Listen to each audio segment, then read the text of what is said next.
Hello friends, welcome back my YouTube channel MS math, जहां upload करता हूं BSc mathematics and physics related video lectures. So in this video I will discuss about complex integral and introduction of complex integral। complex integral होता क्या है, हम यहाँ पे इसकी डेफिनेशन एंड इससे रिलेटेड जो भी इसका ज्योमेट्रिक इंटरप्रिटेशन होता है उसके बारे में डिस्कस करने वाले हैं। तो बीएससी कॉम्प्लेक्स में जितने भी टॉपिक्स हैं आप हमारे प्लेलिस्ट में जाकर देख सकते हैं। इससे अलावा आप बीएससी के जितने भी टॉपिक्स है मैथमेटिक्स और फिजिक्स से रिलेटेड उनके भी वीडियोस आप यहाँ पे देख सकते हैं।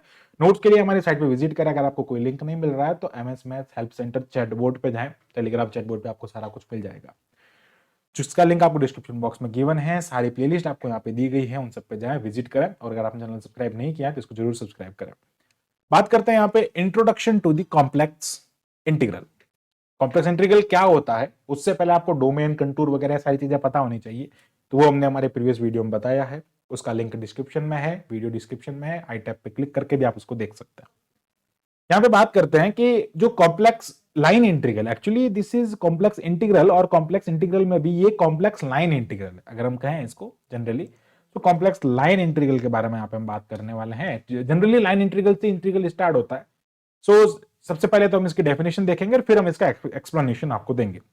So if fz is a continuous at every point of closed curve C, जो कुल एक क्लोज्ड कर्व C है, इस कर्व को कह देते हैं, उसमें fz जो है वो कैसा है। fz मतलब एक फंक्शन है, हमने इस फंक्शन लिया, fz is a complex function, और वो क्लोज्ड कंटिन्यूस है और under the close curve C। ठीक है, इसके अंदर जो है वो मान लो एक पूरा कंटिन्यूस फंक्शन है, ये पूरा C डोमेन है, इसके अंदर वो है।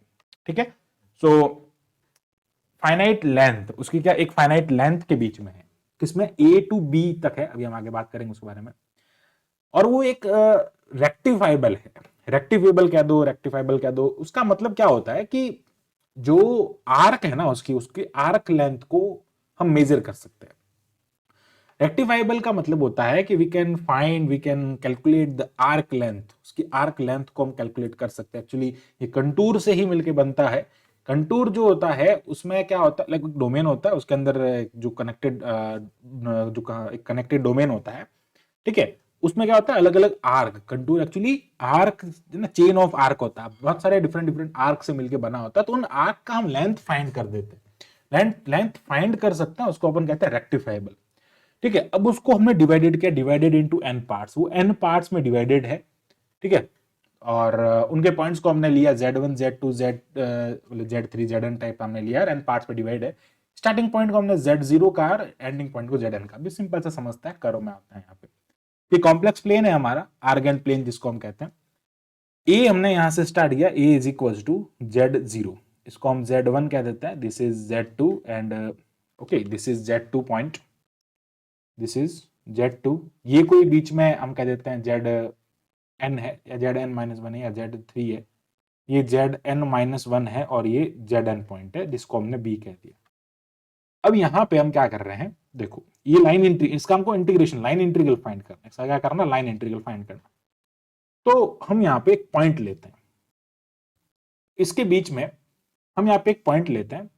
मान लो पॉइंट यहां पे है और एक पॉइंट यहां पे, हम एक छोटा सा पार्ट इसका ले रहे हैं, और उस पॉइंट के बीच में, चलो यहां नहीं लेते, चलो यहां ले लेते, एक पॉइंट यहां है हमारा, एक पॉइंट यहां है। ठीक है, इस पॉइंट को हम कह देते हैं जेड के, कोई एक पॉइंट हो सकता है बीच वाला जेड के, सॉरी Z(-1), और ये वाला जो पॉइंट है इसको हमने कह दिया ZK।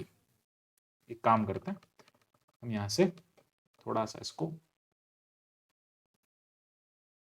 यहां से इसको हटाते हैं, कंफ्यूजन नहीं होगा। हम सिंपल सा ले लेते हैं, मान लीजिए ये हमने ले लिया है ZK, और ये K-1, और ये हमने ले लिया ZK। कोई भी दो पॉइंट हो सकता है, मतलब ये उसका जस्ट पीछे वाला पॉइंट है और ये जस्ट आगे वाला पॉइंट है। इनके जस्ट बीच में हमने एक पॉइंट लिया है इस टाइप से, जाई के नाम से, जाई।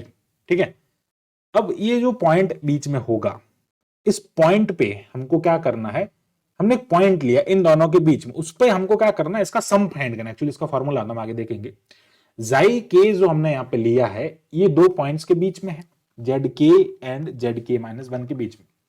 सो let we take a point जाई के ऑन ईच आर्क। हमने सारे आर्क पे एक पॉइंट लिया है ज्वाइनिंग, जो इन दोनों पॉइंट को ज्वाइन करते हैं। एक नेक्स्ट पॉइंट ले लो, ये वाला पॉइंट ले लो, Z2 हो जाएगा ये, ठीक है, ये Z2 है, Z2 और Z1 के बीच का एक पॉइंट ले लो, Z2 एंड Z1 दो दो लाइक सक्सेसिव पॉइंट्स जो उनके बीच का एक पॉइंट ले सकते हैं, वो क्या हो जाएगा यहाँ पे Xi k हो जाएगा।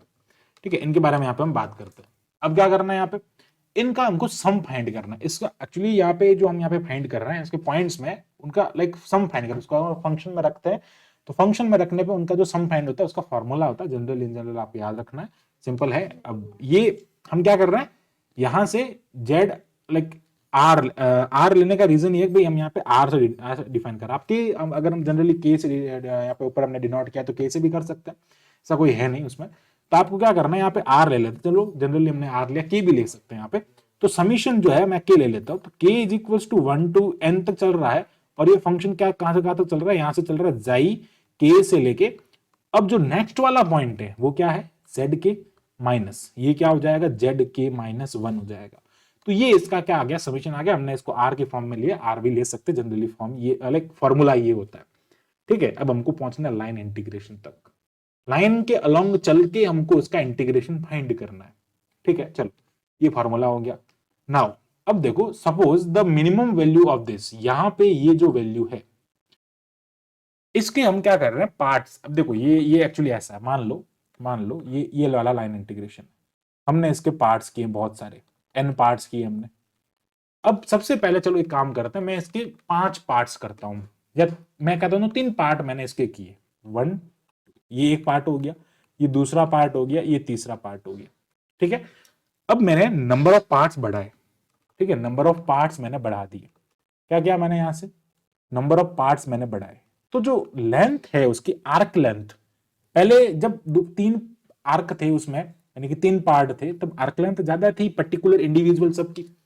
अब मैंने जब उनको नंबर ऑफ आर्क बढ़ा दिया है, आर्क का जो पार्टीशन है वो ज्यादा कर दिया, मोड्स कहते हैं, तो क्या कहते हैं मोड्स जब हमने बढ़ा दिए हैं 1 2 3 4, इस टाइप से बहुत सारे मोड्स हमने लिए हैं, तो आर्क लेंथ कम हो गई। आर्क लेंथ एक्चुअली हम यहाँ पे इसको आर्क लेंथ कह रहे हैं ना, जेड के माइनस जेड के माइनस जेड के माइनस 1, इसको आर्क लेंथ कह रहे हैं। अब हमने इसके एन पार्टीशन कर दिए, बहुत सारे पार्टीशन कर दिए। तो यही मैं अगर एन टेंस टू इनफाइनाइट ले लूंगा, एन टेंस टू इनफाइनाइट मतलब पार्ट्स मैंने बहुत सारे एन टेंस टू इनफाइनाइट ले लिए, तो आर्क लेंथ क्या हो जाएगी, 0 की तरफ टेंड करेगी। यानी कि सीधा सा यहाँ पे हमने ये लिखा है कि ये 0 हो जाएगा as n tends to 0। As n tends to 0 मतलब क्या हो गया, n tends to 0, meaning that n मतलब पार्टीशन, नंबर ऑफ पार्टीशन हमने इनफाइनाइट ले गए, मतलब 100 150, मतलब बहुत सारे, इस एक आर्क लेंथ की लाइक कंपेरेटिवली हमने उसके बहुत सारे पार्ट कर दिए। तो ये वाला जो टर्म होगा वो 0 की तरफ जाएगा।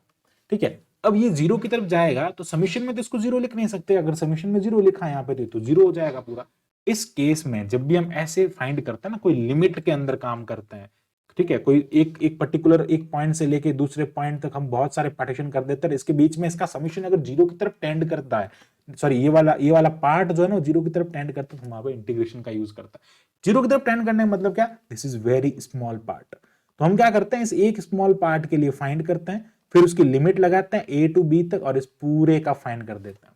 यही तो होता है लाइन इंटीग्रल, जो हम बिल्कुल इजीली स्टार्टिंग में पढ़ते हैं ना इंटीग्रेशन के टाइम, वही यही पढ़ता है।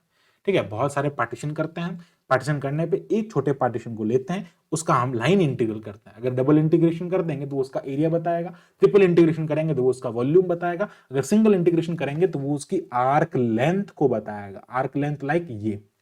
ठीक है, आई होप क्लियर हो गया होगा। ठीक है, ये फॉर्मूले को अब हम लिखेंगे इंटीग्रेशन की फॉर्म में, तो क्या हो जाएगा, then the sum S n tends to fix limit, ये जो है वो एक फिक्स लिमिट की तरफ जाएगा, ए टू बी की तरफ जाएगा। So which do not depends upon the modes of parts, parts पर डिपेंड नहीं करता। अब आप कितने भी पार्ट्स कर दो वो उस पर डिपेंड नहीं करेगा।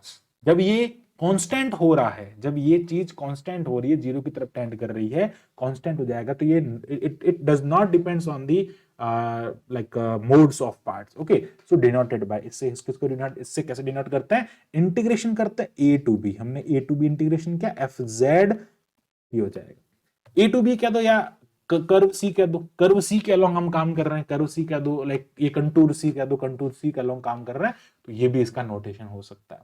ठीक है, which is called the complex integral.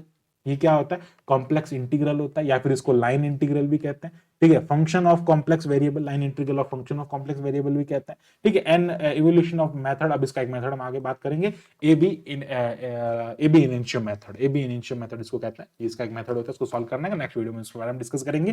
तो ये पूरा जो टॉपिक है ये इसका लाइन इंटीग्रल का है, किस टाइप से हम इंटीग्रेशन करते हैं, और ये जो समीशन का इंटीग्रेशन में चेंज होना ये बहुत इंपॉर्टेंट है, ठीक है। जब लाइक मोड्स ऑफ मोड्स जो है बहुत ज्यादा होंगे तब ये एक इंटीग्रेशन की तरफ टेंड करेगा। तो एक्चुअली इंटीग्रेशन का मतलब यही होता है, छोटा सा पार्ट उठाओ, छोटा सा पार्ट उठा के आपको उस ए से बी तक लिमिट तक इंटीग्रेट कर दो। इंटीग्रेट करना मतलब उसको जोड़ना, छोटे छोटे पार्ट को हमने जोड़ दिया तो आपको वापस वही कर्व मिलेगा। सो आई होप पूरा आपको वीडियो क्लियर हो गया होगा। So thanks for watching my video, keep watching MS maths, और इसी टाइप के फॉर मोर वीडियोज के लिए हमारे चैनल को सब्सक्राइब करें। Thank you, bye bye.